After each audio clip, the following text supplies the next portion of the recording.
dal leen ak jàmm ñu xëy taxat ñi yéene kay xëy doo tàmbale kooku mandat yéene kay mandat boobee naka dikkaat na ci élection du haut conseil des collectivités territoriales naka COJER boobee moom moo ngay ngàññi naka ñi nga xamante ni moo ñu faree ci kujje gi naka lu mu leen yekkut naka dañ koo fàtte Moussa Sow ak ña mu ànd ak di ndaw ña ñoom nag nee nañu kujje gi naka seen taxawaay ci langue politique rafetul jekkul jaaduwul naka waaye itam keneen koo xamante ni ci attaque na opposition bi rek moo di Mamadou Massaly moom mi nga xamante ni moo ngay défendre Pape Diop waaye itam di yekk lu mel ni xamee nag waa coalition Yewwi Askan Wi ñoom ñëpp naka ci jamono ji maire bu fotu la ñu def jëmale ko naka ci coalition Yewwi askan woobee naka jàpp leen COJER moom moo ngay désingué Oumar Sarr bu baax a baax ndax jàpp na ne amul leen loo xamante ni ci gagné na ko na foofee naka ca Dagana ca Waalo naka nee na Oumar Sarr ak ñamu ànd ak naka bu nekkutoon ñoom Benno Bokk Yaakaar du gagné dara foofee ca Dagana ndax jàpp leen 61% naka dal dina koy gagné démocratie boobee naka Mamadou Massaly naka ca la dikkaat xam ne naka amul leen loo xamante ni ci coalition Yewwi Askan Wi respecté nañ ko ndax ñoom dañuy def li ñuy def pare te keneen ku defee lu ñuy def rek ñu koy ŋàññi loolee moom lalawul ci démocratie boobee ak élection yi génnee naka jàpp leen naka am garab électoral bu mag boo xamante ni ci moo nëbb nag li nga xamante ni moo di élection présidentielle ngal dee dëgmal quotidien yéene kaay dikkaat ci toxal bi ñu toxal naka yéene ci malade rek ci fa nga xamante ni moo di daan teg naka jàpp leen mauvais traitement la ko tuddee liste jëm ci structure yi nga xamante ni foofu la ñu war a recaser naka jëm ci service yi naka yéene kaay bi xëy na koo fësal ab reportage bu yaatu woo xamante ni jot na koo fësal naka ci instant hôpital yi directeur naka am na lu mu xam moo di ci jamono ji nag waruñ fee nekk naka di stressé malade ndax lañ ciy wax ak lañ ciy def amul leen loo xamante ni am na ci te malade yooyu naka jël na leen en charge bu baax a baax bu war leen transféré bërëb yi nga xamante ni foofu lañ leen war a yóbbu ñu faju te dara du ci am benn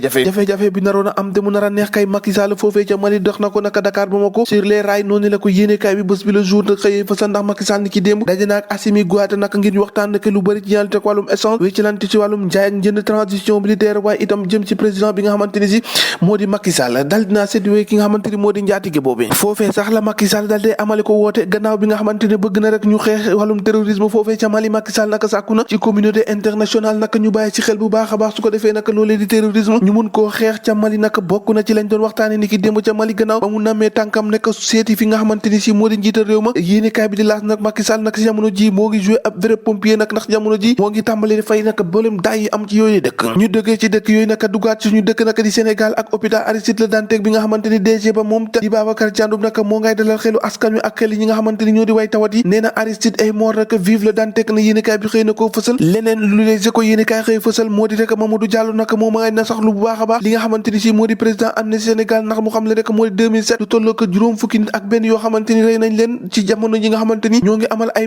manifestation ci loolu te li ci gën a doy waar naka fukk ak ñeenti dossier rek ñoo aboutir ci ay condamnation li ci des yëpp naka daanaka pourraas dal di xëddéem ñu dem ci enquête yéene kaay wax ci primature ak assemblée nationale guerre des tranchées naka la ko tuddee yéene kaay bi naka xëy fësal ñeenti nataal nga xamante ni moo di Aly Ngouille Ndiaye Aminata Touré Amadou Ba ñoom ñëpp nag ci yéene kaay bi nag nga xam ne spectre d'un retour naka aux bonnes affaires jàpp Mimi Touré Amadou Ba ndax ñoom pare woon ngir jouer les second rôle Aly Ngouille Ndiaye ak Mamadou Makhtar Cissé naka ci jamono ji nekk ci viseur des faucons Ibrahima Sène bu PIT nee na opposition ak ku jégi naka ci jamono ji naka la ñu war a def rek moo di dialogue waxtaan ndax peuple bi wane na volonté bi nga xamante ni bëgg na jeex ak majorité boo xamante ni ci daanaka da ngay nekk ca penc ndawum réew ma rek di def la la neex di yaataayu mbe loolee moom askan wi jàpp na ne war na jeex l'observateur yéene kaay xëy naka dalal gi nga xamante ni moo di Pape Diop ak grande séance d'explication maanaam ay leeral yoo xamante ni jot na koo indi gannaaw naka ba mu jëlee ab député taf ko nag ci coalition Benno Bokk Yaakaar la mu wax nag ak la ko Macky Sall wax yéene kaay bi xëy na koo fësal ak ni mu def rek ba jéggi wante wuta ak li nga xamante ni moo di waa coalition Yewwi Askan Wi message bi nga xamante ni Karim Wade jot na koo envoyé loolee lépp nag yéene kaay bi xëy na koo tàqar ñi ci waxtaan wi nga xamante ni seq na ko ak Pape Diop Tribune yéene kaay jógee ci loolee wax ci leneen ak maître Abdoulaye Wade bi nga xamante ni ci taxaw na dee Abdoulaye yéene kaay bi nee na Abdoulaye Wade moomee bëggatul benn alliance ak Yewwi nga ne ma lan teel na di nee na moo ngay menacé rek ngir créer li nga xamante ni moo di groupe parlementaire boppam moo ngay critiquer ab alliance boo xamante ni ci dafa